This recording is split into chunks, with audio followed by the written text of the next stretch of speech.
Hey there, folks.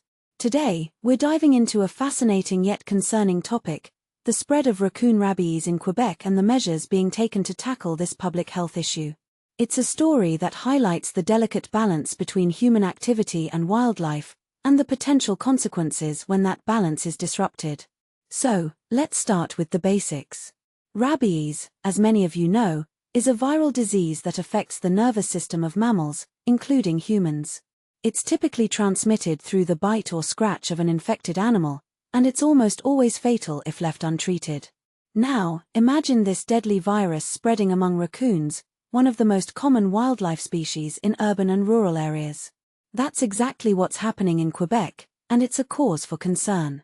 The Quebec Environment Ministry has been monitoring the situation closely, and their recent actions speak volumes about the severity of the issue. Following the detection of rabies in multiple raccoons over the past few months, the ministry has decided to extend its ban on the transportation of wildlife.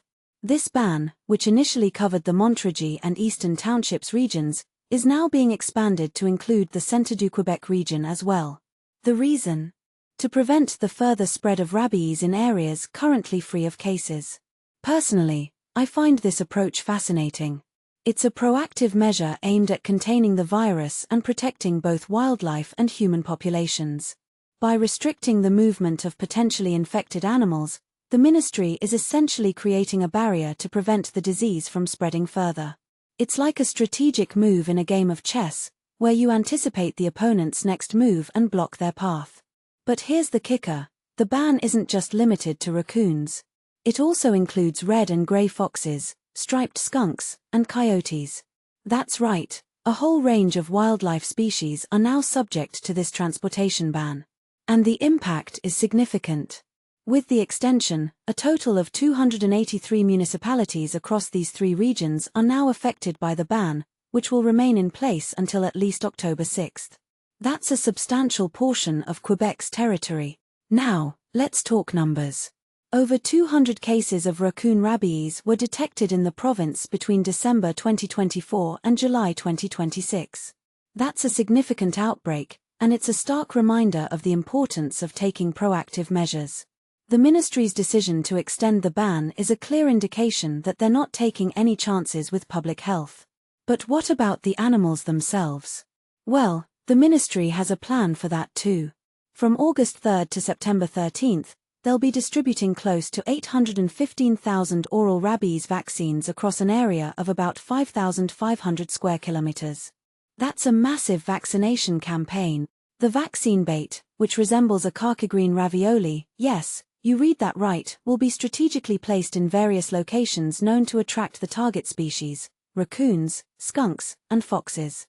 It's like a delicious, life-saving treat for these animals, but with a hidden agenda to protect them and the wider ecosystem from the ravages of rabies.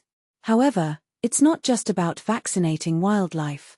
The ministry is also urging pet owners to get their furry friends vaccinated against rabies. After all, our pets are often the bridge between the wild and our homes. By ensuring our pets are protected, we're creating a buffer zone that can help prevent the transmission of rabies to humans. In my opinion, this whole situation raises some intriguing questions. How did rabies spread among raccoons in the first place? Was it a result of human activity, such as illegal wildlife trade or improper waste disposal? Or is it a natural occurrence that we're only now detecting due to improved monitoring and testing capabilities? These are questions that scientists and researchers will undoubtedly be exploring in the coming months and years. And finally, what can we, as individuals, do to help? Well, the ministry has some practical advice. If you encounter an unwanted, injured, or seemingly orphaned animal, resist the urge to move it off your property. Instead, remove any food sources or shelter that might be attracting wildlife, and consider calling a pest management specialist if needed. Remember, even animals that appear healthy may be infected with rabies, so it's best to err on the side of caution. So, there you have it, folks. A fascinating insight into the world of wildlife management and public health. It's a reminder that our actions, no matter how small, can have a significant impact on the delicate balance of nature. Stay curious, stay informed, And let's work together to create a safer and healthier world for all living beings. Until next time, keep exploring and learning. Insert closing music or sound effect.